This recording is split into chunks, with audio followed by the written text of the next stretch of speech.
साल 2024 5 नवंबर का दिन महापर्व छठ का मौका बिहार के लोगों के लिए एक दुखद खबर लेकर आया। छठ की तैयारियां चल रही थी, तभी खबर आई कि लंबी बीमारी के बाद दिल्ली के एम्स में शारदा सिन्हा का निधन हो गया है। इस खबर से पूरे बिहार में शोक की लहर दौड़ गई। शारदा सिन्हा का जन्म 1 अक्टूबर 1952 को बिहार के सुपौल जिले के एक छोटे से गांव उलास में हुआ था। वह लोक संगीत की एक महान गायिका थी, जिन्हें बिहार कोकिला के नाम से भी जाना जाता है। शारदा सिन्हा ने बिहार के परंपरागत लोकगीत जैसे छठ गीत, विवाह गीत, त्योहारों के गीत को अपनी मधुर आवाज में प्रस्तुत करके उन्हें राष्ट्रीय और अंतर्राष्ट्रीय मंचों तक पहुंचाया। उन्होंने अपनी गायकी से न केवल बिहार की लोक संस्कृति संरक्षित और समृद्ध किया, बल्कि राष्ट्रीय और अंतर्राष्ट्रीय स्तर पर इसे एक नई पहचान दिलाई। उनके गीत केवल भारत में ही नहीं,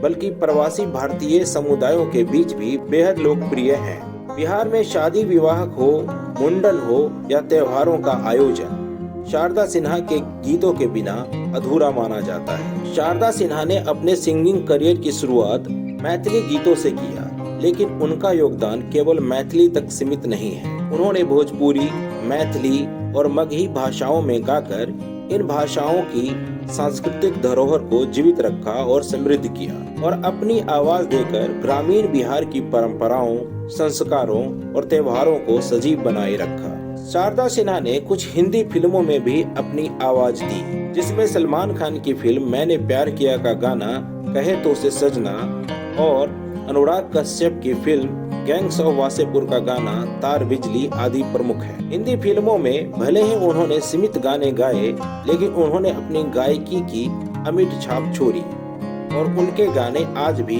लोगों के दिलों में बसे हैं। शास्त्रीय संगीत में पारंगत होने के बावजूद उन्होंने लोक गीतों को प्राथमिकता दी और उन्हें अपनी अनूठी गायन शैली से समृद्ध और संरक्षित किया। उनके गानों में बिहार की मिट्टी की खुशबू, लोक संस्कृति, परंपराओं का अद्भुत संगम देखने को मिलता है। उनके उल्लेखनीय योगदान के लिए उन्हें पद्मश्री और पद्म भूषण जैसे प्रतिष्ठित राष्ट्रीय पुरस्कारों से नवाजा गया। उनका निधन 5 नवंबर 2024 को दिल्ली के एम्स अस्पताल में हुआ, लेकिन उनकी आवाज और उनका योगदान हमेशा अमर रहेंगे।